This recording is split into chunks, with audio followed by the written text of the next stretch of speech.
Good morning, everyone. Welcome to another great topic and a great conversation. I'm Gladys Mizrahi, and today we welcome Vladi, help me with your last name, Yurovsky. I don't want to say it wrong. I have trouble with it too, don't worry, Gladys, but I'm glad to be here. So, Vladi, you're the Executive Director of Israel Bonds. Please tell us a little bit about yourself before we go into this conversation on why Israel is today in the spotlight. Sure. So again, thanks for having me. My name is Vladi Yurovsky. I'm the Executive Director for Israel Bonds for Dade, Broward, and all counties except Palm Beach, and also Puerto Rico and the U.S. Virgin Islands. I've been in the United States since about 1989. We immigrated here from the former Soviet Union when I was about 7, and have grown up in North Miami Beach. I currently live in Fort Lauderdale. I started my career in wealth management and then spent about 5 years here at Israel Bonds as a registered representative. Left, did the private banking and wealth management path, and then came back as an executive director in 2019. So it's been about 2 years since I've returned, and definitely the most interesting 2 years since of my career, considering everything that's going on. But yeah. So welcome to Miami. Thanks. 30 years in. Yeah. That's great. No, Israel has always been in the media, and sometimes it's a lot of controversy, but this time Israel is literally on the spotlight. Yesterday we heard that American Airlines is adding nonstop flight Miami to Tel Aviv 3 times a week. I know that they used to have a nonstop flight many years ago. It stopped and now it's coming back. So that's really amazing. That's starting from June. So I think that will generate a lot of economic growth for Florida and also for Israel. But let me start by asking you, because Israel Bonds is now turning 70 years. I personally grew up with Israel Bonds because every gift I got was this little yellow paper that my parents used to give me as a gift. And when you're little and you don't get a toy and you get this little paper, you go like, okay, what is this? So I grew up with the fact that buying this little paper was helping Israel. And then when I grew up, I remember my parents gave me all this stack of papers, and literally that's how I bought all the furniture in my house when I got married. Amazing. So it paid off. So I really grew up with that. But I know that Israel is turning 73 years old. You guys are 70. You were instrumental in the economic growth of the country. And we're going to go later on into how you guys contributed to the whole economic growth, but there are some really cool stories that nobody knows out there, just not what we see on the media. Right. That's the reason that I wanted you to talk to us with the really inside stories. Sure. And since Miami has a lot of Cubans, refugees, they came out of Cuba when the whole Castro regime, and we all know the story on how Cubans came here, they opened their business, but you have a really cool story. Yeah, so I'm glad to share it. So, and we've heard this from many of our clients throughout the years. So let me just take a quick step back and just explain roughly what Israel Bonds are. Basically, you're making a loan to the state of Israel. It's backed by the full faith and credit of the state of Israel. We can go into the ratings and all of those things afterwards. But similar to you, many countries in Latin America grew up with a culture of investing in Israel and basically propping up the state of Israel to be able to flourish in the way that it did. So in the beginning, most folks assumed that this was a charitable gift, and it wasn't. The state of Israel has paid back every single dollar of both principal and interest without a late payment, without any issues going on our 71st year. So one of the situations that we've heard about was when people were leaving Cuba and the Castro regime, as you mentioned, they weren't allowed to take items with them. Now, I experienced the same thing personally when we left, the Soviet Union or the Ukraine at the time. We weren't allowed to take anything really. There was a limit as to what you could take in currency. I remember people were swallowing their gold and any jewelry that they had to use as currency when you got to wherever you were going to.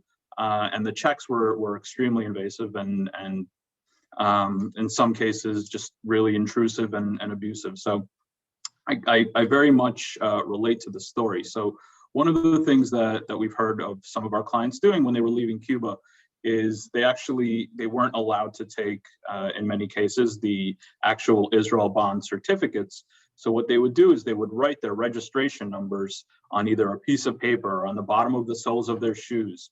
And when they came to the United States, they reached out to the Israel Bonds Organization and said, "Hi, I have just arrived here. I have nothing but this registration serial number. What can you do to help?"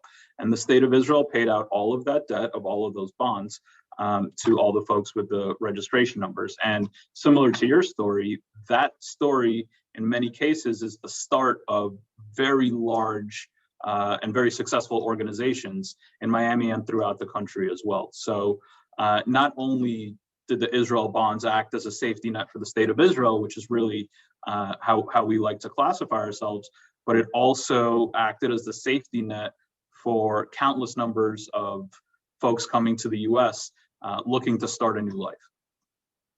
Yeah, they were able to get their money out without risking themselves or being stripped of everything they owned.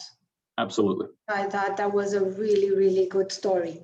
Yeah. So one of the big stories now is that Israel is nearly at the completion of vaccinating a whole country. They're number one in the world. They've also pledged that they're going to vaccinate all their athletes so that they could go and compete in the Japan Olympics. Tell me, how is this impacting the economy of the country? So to your point, yes, they're almost there. So about a statistic, close to 90% of people over 60 in the state of Israel have received at least their first dose of the Pfizer vaccine.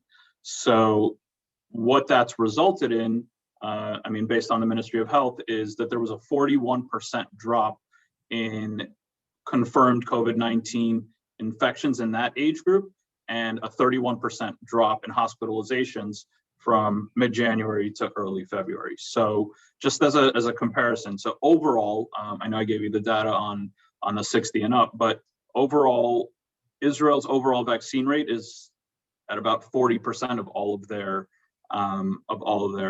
folks. The U.S., by contrast, is teetering at about 10% right now. So they've done a really exceptional job of getting to as many folks as they can in the shortest amount of time as possible. So the impact has been monumental, and what it's translating to in the economy is that, hopefully businesses will be able to open up sooner. The coronavirus restrictions will dissipate a little bit. We'll be able to take any one of those 3 flights on American Airlines soon, hopefully, by June or July. So all of these things kind of are interconnected. Obviously, the primary concern is for people's health and safety and well-being.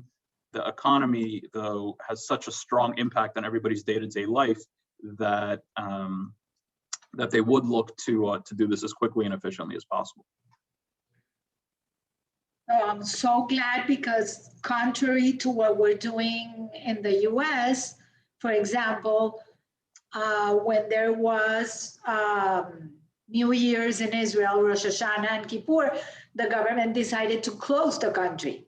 It was in quarantine, so nobody could go and have gatherings and everything. And here, The only thing that was done was they were advised, but a lot of people didn't listen. And look at how the numbers really staggered intensively. So I think that they're doing something that really works and it's paying off with the economy. Yeah, I mean, fortunately, the numbers in the U.S. are also, dropping over the past couple of weeks, both on Yeah, but infection rate. now, February. Yeah. So that's a good sign. It's a good indicator, and hopefully we'll kind of all globally follow that trajectory, because we need to get back to it. I get it. But if we go back in history, the pandemic, the Spanish flu in 1918 lasted for 2 years, from 1818 to 1920. Even though we have the technology, we have the vaccine, we're only going to cut 2 or 3 months. That's it. But we need to write it out and we're going to be okay. Right. If we all do our share. So tell me a little bit about what Israel did with the stimulus package. Like, I know here there's a whole debate on giving the people more money, giving less money, depends on where you stand. But what happened in Israel? So it's a similar process in Israel from my understanding. The unemployment benefits in Israel can range up to about 65%, 60 to 65% based on income and based on the type of job that you do, but it does give a little bit more of a cushion to, hopefully a livable wage at 65% of your original salary. So what that does, unfortunately, right, is that it has a very strong impact on the economy. And then the state of Israel is, had a roughly a 3% deficit last year. All the projections are saying that the growth should be hopefully in the 5 to 6 percentage points over this year, we're hoping. But they did increase the amount of debt that they took on from roughly 60% to GDP to about 77%.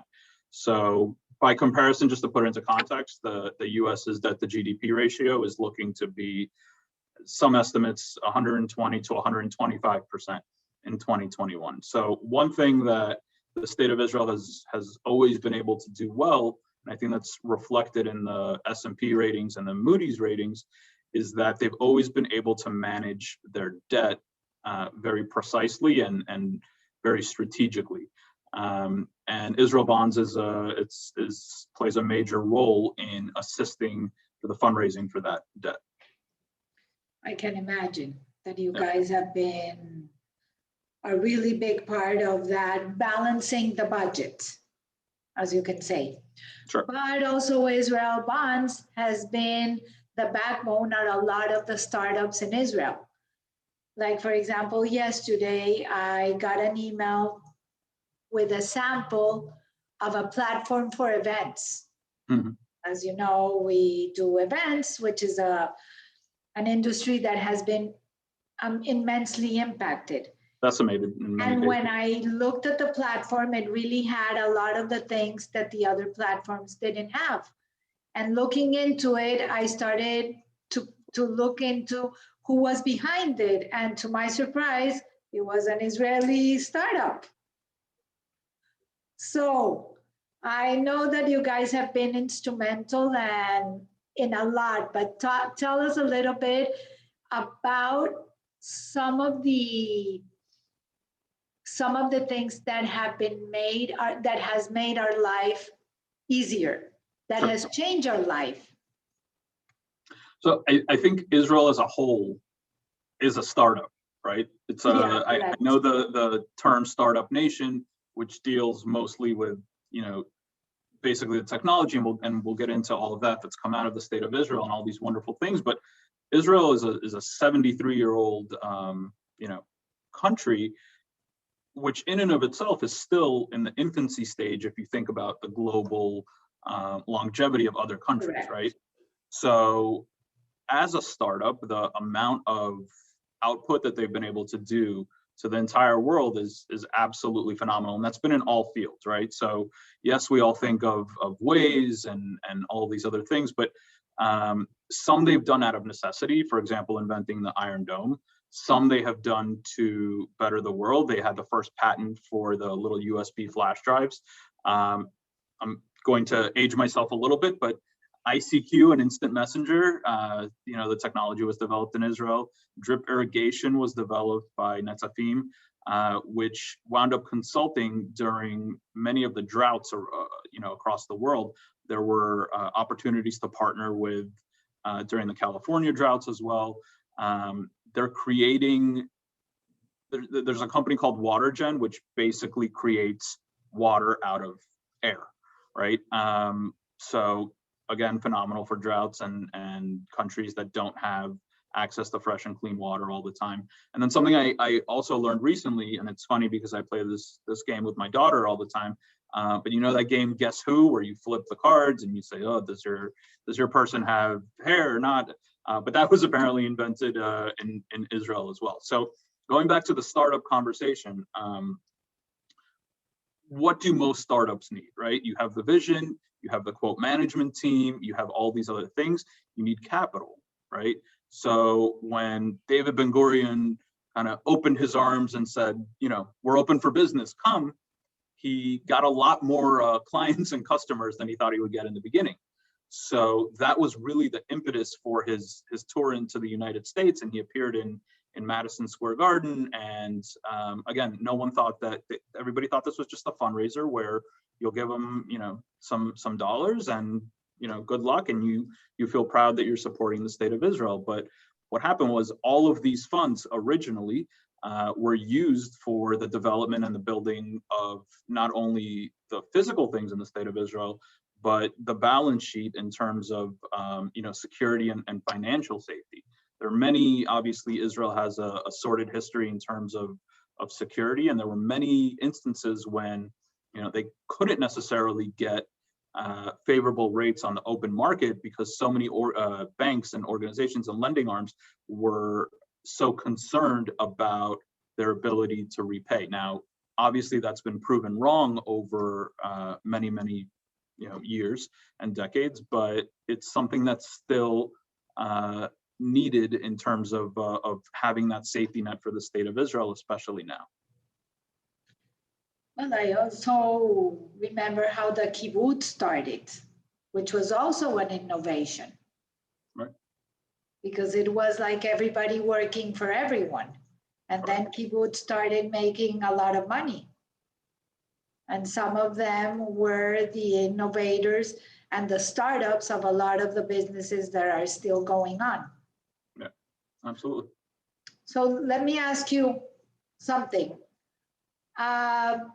Miami-Dade County, I don't know if a lot of people know, but Miami-Dade County has bought $100 million in Israel bonds.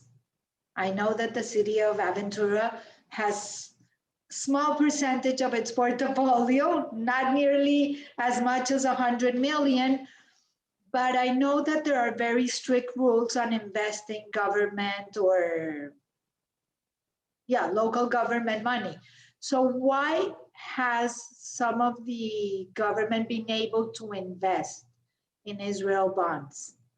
So it's a longer story, but yes, we do have a great amount of support from many countless municipalities across the U.S. The state buys, we're very fortunate to have a wonderful relationship with them. Miami-Dade County has been absolutely phenomenal. Broward County also invests, Palm Beach County invests.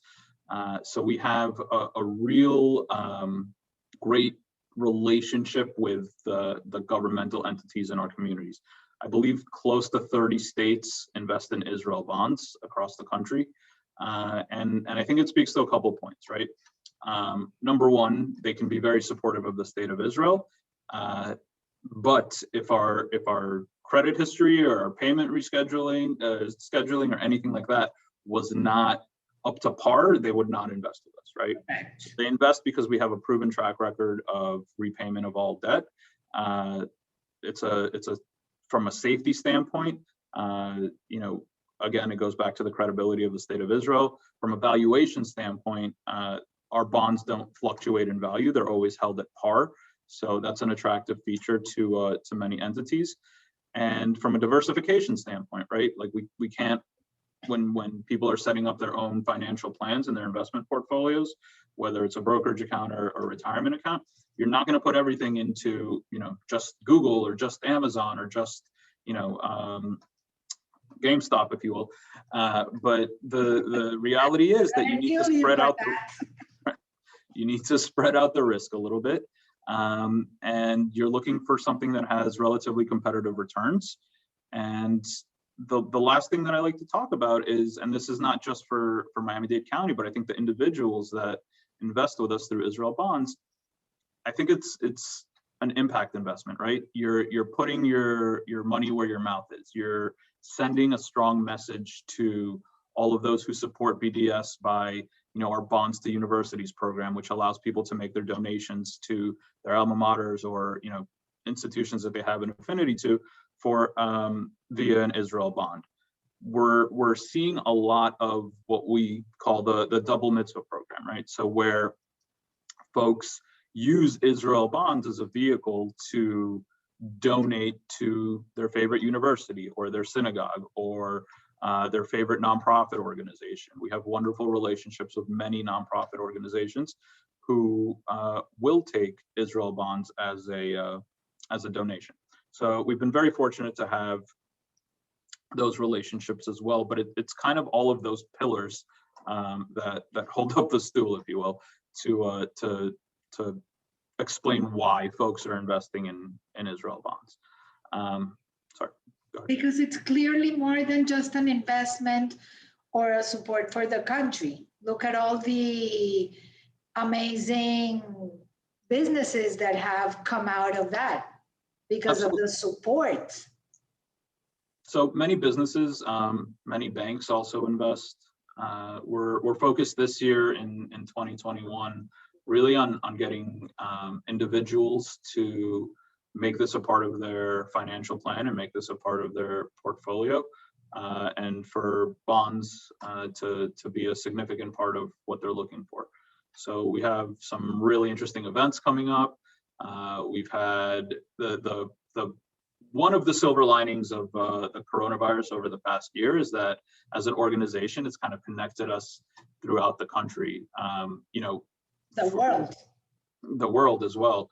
And by the way, we do have presence throughout the world as well. We have been able to do all of these national events, which have been absolutely fantastic, and invite everyone, right? So it was formerly difficult for me to do a joint event with my counterparts in San Francisco or Los Angeles or in Dallas, you know. But now we're able to, thanks to the technology out there, we're able to have all these wonderful events on a virtual basis.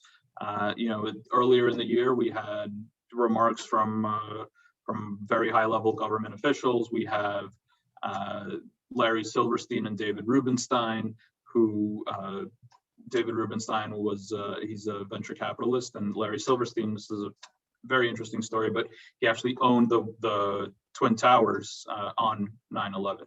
And he talks about how he worked through that whole process and all that. We have an event this evening actually with Barry Weiss from formerly of the New York Times. We did a great event with Amari Stoudemire, the former NBA player who recently moved to Israel, and he was very involved there and talked about his process of conversion and becoming closer to Israel. We had Dr. Ruth a couple days ago. We have a medical cannabis event coming up. I believe that's tomorrow. So there's always tons going on here, and we're so happy to be able to give this content to the entire country. The other part was that you did have an event on a tour on all the Asian parts of Israel that you wouldn't have done no matter what. If you want to see those, you had to go and fly there. absolutely. Like I thought it And was. since you couldn't fly, we brought it over. We brought it over to us, and that's one of the things that COVID has left us, that it has connected the world into one. Right. Because from a logistical point of view, you would have incurred in a lot of expenses by bringing all those speakers, hotels, getting the people together and flying in. But in this case, you're bringing Israel to the world. Sure. And, you know, Israel's tourism on its own, you know, kind of getting back to all of those sources of revenue, I believe their tourism fell last year by close to 70%, just because of the shutdowns and the lockdowns and the travel restrictions and all that. So I'm not saying that this is the preferred method in many cases. We still love being in front of our investors and our clients and the community, and love seeing everybody, but this is the situation in which we find ourselves currently. So that's we do the best with what we have, which I think is a very Israeli mindset. Is the airport open? The airport, I think, is open with special permission based on one-off They situation. closed the border and. Correct. So I think the concern there was the mutations from various areas. So I think that's what they were trying to kind of fend off until they had a better handle on it, or until their vaccine numbers increased to a level at which they're comfortable. So, yeah. So I hope that everybody understands why now Israel is in the spotlight. Thank you so much. I really. Do you want to take another try of pronouncing my last name? Should we? Yes, Yurovsky. Boom, beautiful. Thank you so much. No, thank you. Thank you. Hopefully we can get on a plane, a nonstop very soon, and be able to share everything that we've learned today. And to everyone, thank you so much. And above all, stay safe. Thank you so much, Gladys. Really enjoyed it. Bye. Bye.